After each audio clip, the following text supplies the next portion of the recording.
दोस्तों, रिलायंस पावर की बात करें तो स्टॉक के अंदर आज भी भारी गिरावट देखने को मिल रही है। आप अब देख ही सकते हो कि इस गिरावट के पीछे सबसे बड़ी वजह है एसबीआई की तरफ से यहाँ पे रिलायंस कम्युनिकेशन के अकाउंट को फ्रॉड घोषित करने के लिए आरबीआई से कार्रवाई की करने की मांग की गई है। और सामने अनिल अंबानी के ऊपर भी वो कार्रवाई करना चाहते हैं क्योंकि वो प्रमोटर है।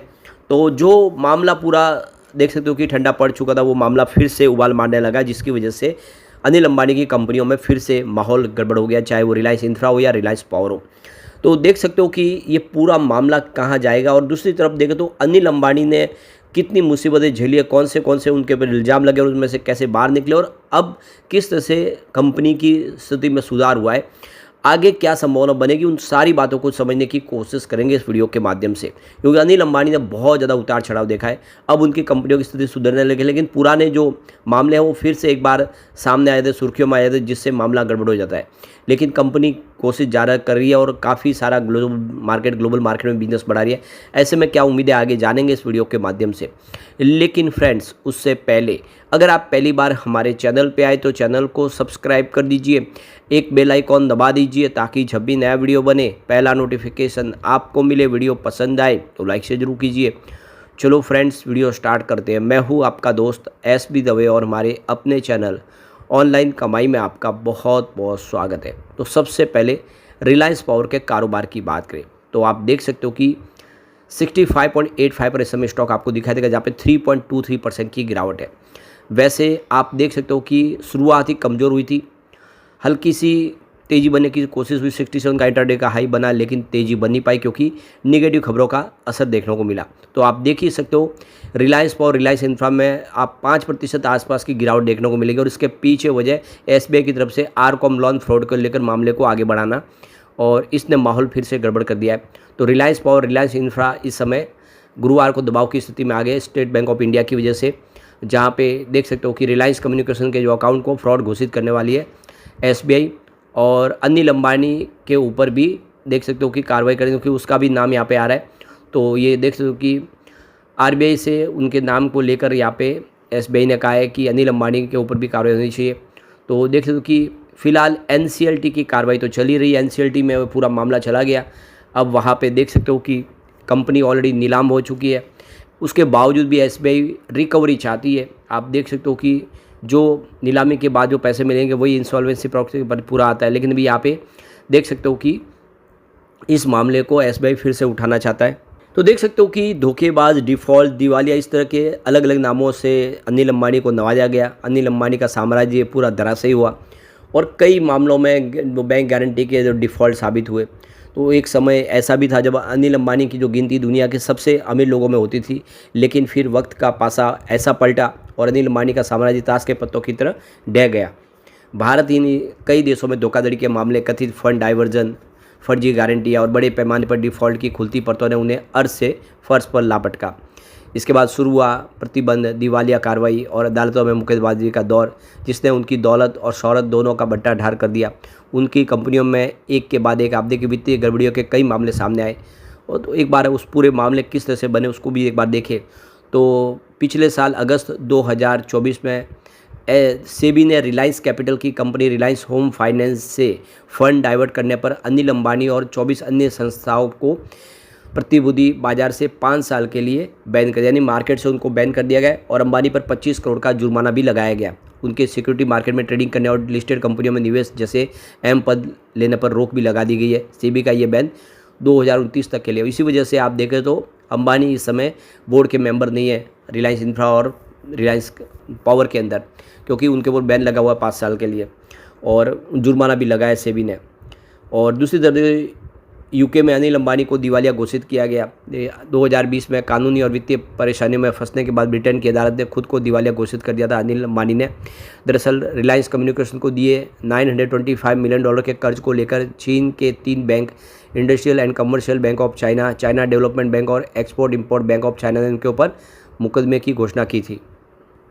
तो अनिल अंबानी ने चीनी बैंकों से कर्ज लेने के लिए कथित तौर पर निजी गारंटी दी थी। लंदन की अदालत ने बैंकों के पक्ष में फैसला सुनाया और अंबानी को ब्याज व लागत सहित करीब $716 मिलियन का भुगतान करने का आदेश दिया। बैंक अब संपत्तियों से वसूली की कोशिश कर रहे हैं। दूसरी बात, तो रिलायंस अंबानी की कंपनी रिलायंस इंफ्रास्ट्रक्चर के खिलाफ नेशनल कंपनी लॉ ट्रिब्यूनल में दिवालिया कार्रवाई का आदेश दिया था। यह आदेश आईडीबीआई ट्रस्टीशिप सर्विसेज लिमिटेड की अर्जी पर दिया गया था। कंपनी धूरसर सोलर प्रोजेक्ट लिमिटेड के साथ 2011 के बिजली खरीद समझौते से संबंधित 88 करोड़ रुपए के डिफ़ॉल्ट के खिलाफ एनसीएलटी पहुंची थी। लेकिन आप देख सकते हो कि रिलायंस इंफ्रा का ये दावा है कि उसने मूलधन और ब्याज के रूप में 92.68 करोड़ रुपए का भुगतान कर दिया था। लेकिन एनसीएलटी ने 30 मई 2025 को आईडीबीआई ट्रस्टीशिप की याचिका स्वीकार करते हुए अंतरिम समाधान पेशेवर नियुक्त कर दिया था। रिलायंस इंफ्रा ने राष्ट्रीय कानून अपील न्यायाधिकरण यानी एनसीएलएटी में अपील की, तो उसने एनसीएलटी के आदेश पर रोक लगा दी। अब अगली सुनवाई 18 जुलाई को होने जा रही है रिलायंस इंफ्रा के मामले को लेकर। तो रिलायंस इंफ्रा ने कहा कि हमने सारा कर चुका दिया है, लेकिन उसके बावजूद भी एनसीएलटी ने कार्रवाई शुरू की थी रिलायंस इंफ्रा के ऊपर, और वो भी छोटी रकम के लिए। तो संघाई इलेक्ट्रिक विवाद भी हुआ। रिलायंस इंफ्रा का संघाई इलेक्ट्रिक से भी विवाद चल रहा है। मामला शासन अल्ट्रा मेगा पावर प्रोजेक्ट से संबंधित है। इस मामले में रिलायंस इंफ्रा पर 1215 करोड़ रुपए, करीब $146 मिलियन की मध्यस्थता आदेश यानी ऑर्बिटल अवार्ड की तलवार लटक रही है। दिल्ली हाईकोर्ट ने रिलायंस इंफ्रा पर $135 मिलियन की संपत्ति ट्रांसफ़र करने या बेचने पर रोक लगा रखी है। इसके अलावा दिल्ली मेट्रो विवाद भी अनिल अंबानी का। तो रिलायंस इंफ्रा की जो सहायक कंपनी है Delhi airport metro express DMPEL का दिल्ली मेट्रो रेल कॉरपोरेशन से विवाद चल रहा है। सुप्रीम कोर्ट ने DMEPL के फेवर में दिए गए 8,000 करोड़ रुपए के मध्यस्थता आदेश को पलट दिया है। सुप्रीम कोर्ट ने पहले के फैसले को पलटते हुए DMEPL को DMRC द्वारा दिए गए 3,300 करोड़ रुपये लौटाने का आदेश दिया है।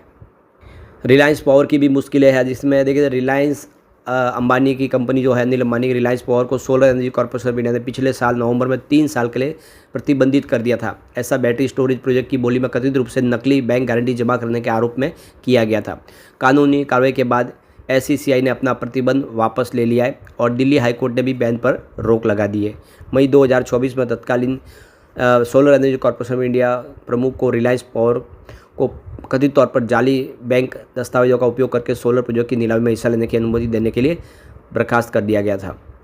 और दूसरी तरफ देखें तो यहाँ पे रिलायंस कैपिटल की दिवालिया कार्रवाई चल रही है, जिसमें रिलायंस कैपिटल को नवंबर 2021 में गवर्नेंस फेलियर और पेमेंट डिफ़ॉल्ट के आरोप में RBI एडमिनिस्ट्रेशन के अंडर रखने का आदेश दिया गया था। इस साल मार्च में ही इंडसन इंटरनेशनल होल्डिंग लिमिटेड द्वारा समाधान योजना लागू करने और कंट्रोल लेने के बाद कंपनी को दिवालिया कार्रवाई से छुटकारा मिला है। 2018-19 में प्राइस वाटर हाउस कूपर के ऑडिट में ग्रुप से संबंधित कंपनियों में 12,571 करोड़ रुपये का कथित फर्जी और कर्ज का निवेश पकड़ा गया था। 2020 में PwC ने ऑडिट में बाधा डालने का आरोप लगाते हुए ऑडिटर का काम छोड़ दिया था। बाद में ग्रांट थॉर्नटन ने रिलायंस हाउसिंग फाइनेंस के लिए 12,000 करोड़ रुपये के अन्य डाइवर्जन का पता लगाया। सेबी ने जांच करके अनिल अंबानी और प्रमुख अधिकारियों पर 25 करोड़ का जुर्माना लगाया और बैन लगा दिया। अब ताज़ा मामले में अगर आप स्टेट बैंक ऑफ इंडिया ने अनिल अंबानी की रिलायंस कम्युनिकेशन के लोन अकाउंट को फ्रॉड घोषित कर दिया है और बैंक की एंटी फ्रॉड कमेटी ने अगस्त 2016 में रिलायंस कम्युनिकेशन से संबंधित एंटिटीज़ के जरिए फंड डाइवर्जन बही खातों में हेरफेर और खातों का सही से हिसाब न रखने का पता लगाया था। पिछले महीने स्टेट बैंक ने रिलायंस कम्युनिकेशन के कर्जों को औपचारिक रूप से धोखाधड़ी घोषित करते हुए RBI को रिपोर्ट भेजी थी और कारण बताओ नोटिस का पर्याप्त जवाब न दिए जाने पर अनिल अंबानी का नाम भी RBI को भेजा जा रहा है। तो पिछले साल सितंबर में केनरा बैंक ने 2017 के एक कर्ज के दुरुपयोग और म्यूचुअल फंड निवेश में गड़बड़ी आदि का हवाला देते हुए रिलायंस कम्युनिकेशन को धोखाधड़ी उधारकर्ता के रूप में नामित कर दिया था। तो कुल मिला के ये देख सकते हो कि स्थिति प्रॉब्लम वाली तो है, लेकिन बिजनेस भी अब तेज़ी से बढ़ने लगा है। कंपनी ग्लोबल मार्केट में अपनी पैठ बना रही है। अनिल अंबानी लगातार कोशिश भी कर रहे हैं और उसका नतीजा भी देखने को मिल रहा है। अब ग्लोबल मार्केट में उनकी पैठ बन रही है। तो अमेरिकी कंपनी जो है रिलायंस इंफ्रा की जो डिफेंस कंपनी ने कोस्टल मैकेनिक के साथ में एक रणनीतिक साझेदारी की, जिसके माध्यम से 20,000 करोड़ के डिफेंस MRO अपग्रेडेशन मार्केट को टारगेट करेगी कंपनी। तो काफ़ी तेज़ी से बिजनेस में वृद्धि बन रही है। तो जॉइंट वेंचर्स बनाए जा रहे हैं। नागपुर महाराष्ट्र में मिलकर दोनों कंपनियां काम करेगी। इसके अलावा कंपनी आप देख सकते हो कि तेज़ी से अपने बिजनेस को बढ़ाने के लिए 1500 मेगावाट के गैस आधारित प्रोजेक्ट जो है कुवैत, UAE और मलेशिया में लेने की तैयारी में है और 1270 मेगावाट के प्रोजेक्ट ऑलरेडी भूटान में उन्होंने हासिल कर लिया है। तो आने वाले समय स्थिति फिर सुधरेगी और रिलायंस पावर बेहतर करेगा। जो सारी पुरानी बातें हैं अब वो पुरानी हो चुकी है और आने वाला जो समय है वो अनिल अंबानी के लिए बेहतर होगा और अनिल अंबानी के शेयरों की प्राइस भी बढ़ेगी। इस समय थोड़ा सा दबाव भले बना हो, लेकिन ये फिर स्थिति सामान्य होगी। तो रिलायंस पावर, रिलायंस इंफ्रा ज़बरदस्त कमाल कर सके। लेकिन फ्रेंड्स, कोई भी इन्वेस्टमेंट करने से पहले अपने फाइनेंशियल एडवाइज़र से एडवाइस ले लें या अपना खुद का रिसर्च करें, क्योंकि मैंने वीडियो आपके एजुकेशनल पर्पज़ के लिए ही बनाया। वीडियो पसंद आए तो लाइक से ज़रूर कीजिए और चैनल को सब्सक्राइब कर दीजिए। Thank you friends.